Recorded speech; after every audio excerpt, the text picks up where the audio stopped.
Assalamualaikum warahmatullahi wabarakatuh. Kami dari kelompok 6 akan menjelaskan apa itu kapasitor. Nah, di sini ada saya sebagai Adik Fadila, ada Anggun Hermiati, ada Lydia Pangestu, ada Dini Alfiani, Giska Putri Aulia, dan M. Rivaldo Firdaus. Langsung saja kita bahas. Oke, kita masuk ke materi yang pertama, yaitu pengertian dari kapasitor sendiri. Kapasitor adalah komponen listrik yang memiliki kemampuan untuk menyimpan muatan listrik. Dalam dunia elektronika, kapasitor ini bisa dilambangkan dengan huruf C. Nah, berdasarkan bahan isolator dan nilainya, kapasitor sendiri dibagi menjadi dua jenis, yaitu ada kapasitor nilai tetap dan kapasitor variabel. Untuk kapasitor nilai tetap terbagi menjadi beberapa komponen. Ada kapasitor keramik, polister, kertas, nika, elektrolit, tantalum. Nah, untuk simbol dari kapasitor nilai tetap ini juga beda-beda. Jadi yang kapasitor keramik, polister, kertas, nika ini simbolnya kayak gini, bisa dilihat di PPT. Dan juga untuk kapasitor elektrolit dan tantalum ini simbolnya ada 3, bisa yang ini ataupun yang ini. Nah, kapasitor variabel terbagi menjadi 2 komponen, yaitu varco dan trimer. Nah, untuk simbolnya varco itu seperti itu dan trimer juga bisa dilihat di situ di PPT. Materi selanjutnya akan dibawakan oleh Anindia. Selanjutnya di sini ada struktur kapasitor, yang dimana struktur kapasitor itu terdiri dari dua buah plat besi. Kedua plat besi ini dipisahkan oleh suatu bahan dielektrik sehingga memiliki kemampuan untuk menyimpan listrik atau bersifat konduktor. Nah, di sini contoh bahan dielektrik yang umum digunakan adalah udara, keramik, gelas, nitrogen maupun belerang. Untuk lebih jelasnya kita akan lanjut ke gambar berikut ini.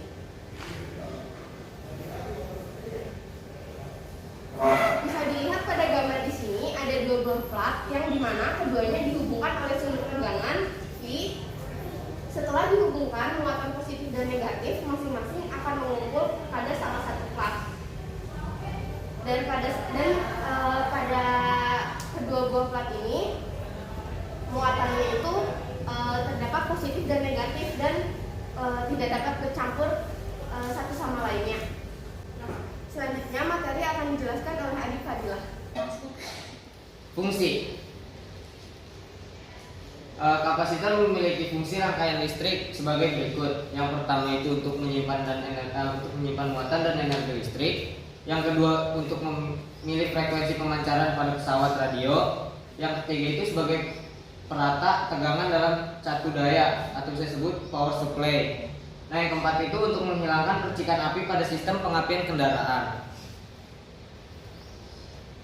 Kapasitor memiliki cara kerja. Cara kerja kapasitor itu adalah mengalirkan elektron menuju kapasitor. Pada saat kedua keping atau bisa disebut piringan dipisahkan oleh penyekat yang bisa disebut isolator, maka kapasitor akan bersifat netral.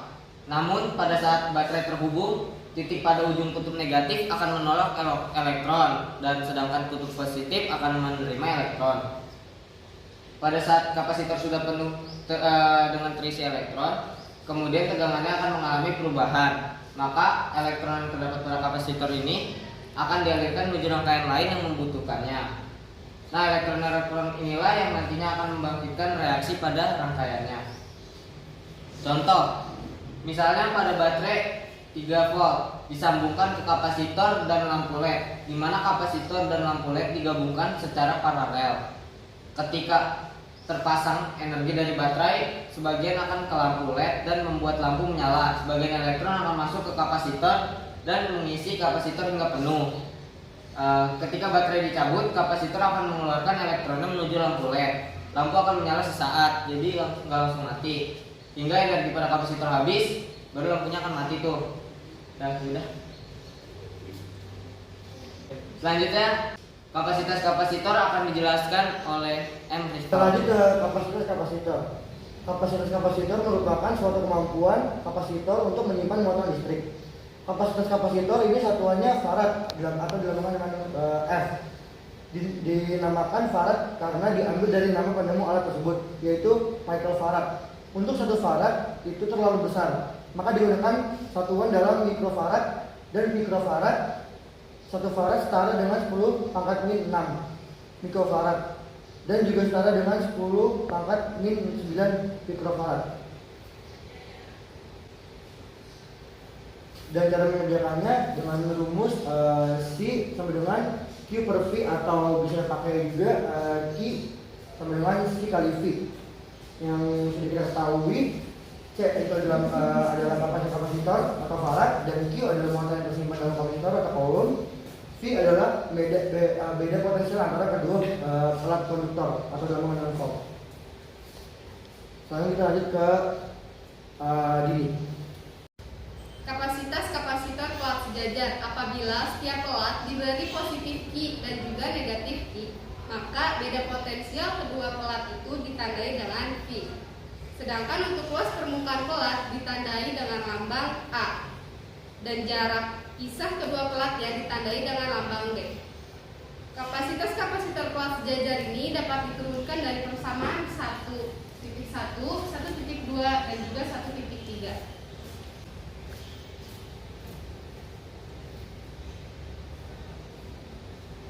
Dari persamaan tadi, jika di elektriknya ruang hampa, maka S sama dengan Q per A epsilon 0 dapat disubstitusikan menggunakan nilai X sama dengan V dibagi D serta Q sama dengan C dikali V. Maka akan diperoleh V per D sama dengan C dikali V per A epsilon 0. Akan menghasilkan 1 per D sama dengan C per A epsilon 0. Sehingga rumus yang didapatkan adalah C sama dengan epsilon 0 A per D. Selanjutnya adalah dieelektrik. Dieelektrik adalah bahan isolator yang digunakan untuk memisahkan kedua pelat konduktor pada suatu kapasitor pelat sejajar. Nah, pemasangan dari si dieelektrik ini dapat meningkatkan kapasitas kapasitor karena kapasitasnya akan menjadi CK sama dengan K epsilon 0 A per D. Lalu efisien relatif suatu bahan sebagai dieelektrik itu ditunjukkan dengan konstanta dieelektriknya atau K, yaitu perbandingan permitivitas suatu bahan dengan permitivitas si ruang hampanya. Maka K sama dengan epsilon per epsilon 0 sama dengan epsilon R. Dari selanjutnya akan dibahas oleh Giska. Selanjutnya rangkaian kapasitor. Rangkaian kapasitor dibagi menjadi dua, yaitu rangkaian secara seri atau kopling bermuatan tidak sama saling dihubungkan, dan rangkaian paralel kopling bermuatan sama saling dihubungkan atau gabungan antara seri dan paralel. Rangkaian-rangkaian yang terdiri dari dua atau lebih rangkaian yang terbentuk dengan mengumpulkan nilai-nilai yang tepat untuk rangkaian elektroniknya. Nilai farad memiliki tingkat yang banyak sekali, mulai dari beberapa pikofarad atau PF hingga dengan mikrofarad atau tanya kayak gini. Hal ini yang menyebabkan produsen komponen tidak dapat menyediakan semua variasi nilai yang diinginkan oleh teknisi rangkaian elektronik. Rangkaian seri. Susunan seri adalah susunan secara berurutan pada kapasitor. Untuk lebih jelasnya, seperti gambar ini. Secara matematis, persamaan yang berlaku pada susunan di samping adalah sebagai berikut. 1 per C total sama dengan 1 per C1 ditambah 1 per C2 ditambah 1 per C3. V total sama dengan VAB ditambah VBC ditambah VCD. Q total sama dengan Q1 sama dengan Q2 sama dengan Q3. Tujuan merangkai seri kapasitor ini untuk mendapatkan kapasitas kapasitor yang lebih kecil sesuai dengan kebutuhan. Adapun untuk mendapat kapasitas yang lebih besar, kapasitas dirangkai secara paralel. rangkaian paralel. Susunan paralel adalah susunan kapasitor dengan cara berjajar. Adapun gambarnya sebagai berikut. Persamaan yang berlaku pada susunan di atas adalah sebagai berikut. C total sama dengan C1 ditambah C2 ditambah C3. V total sama dengan VAB sama dengan VBC sama dengan VCD. Q total sama dengan Q1 ditambah Q2 ditambah Q3. Selanjutnya materi akan dibacakan oleh Anggun. Nah, untuk materi selanjutnya yang terakhir yaitu energi kapasitor.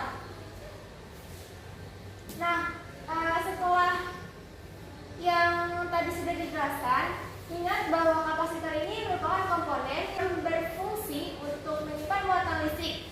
Jadi, di sini artinya dalam kapasitor itu tersimpan energi listrik. Nah, secara matematis ini energi listrik yang dihasilkan oleh kapasitor itu bisa dirumuskan sebagai berikut, yaitu W atau energi kapasitor sama dengan setengah Q kuadrat per C sama dengan setengah CV kuadrat sama dengan setengah Q kali V. Dengan keterangan W merupakan energi kapasitor yang sama dengan D. C merupakan kapasitas kapasitor satu nada F. V merupakan beda potensial volt dan Q merupakan muatan listrik yaitu C.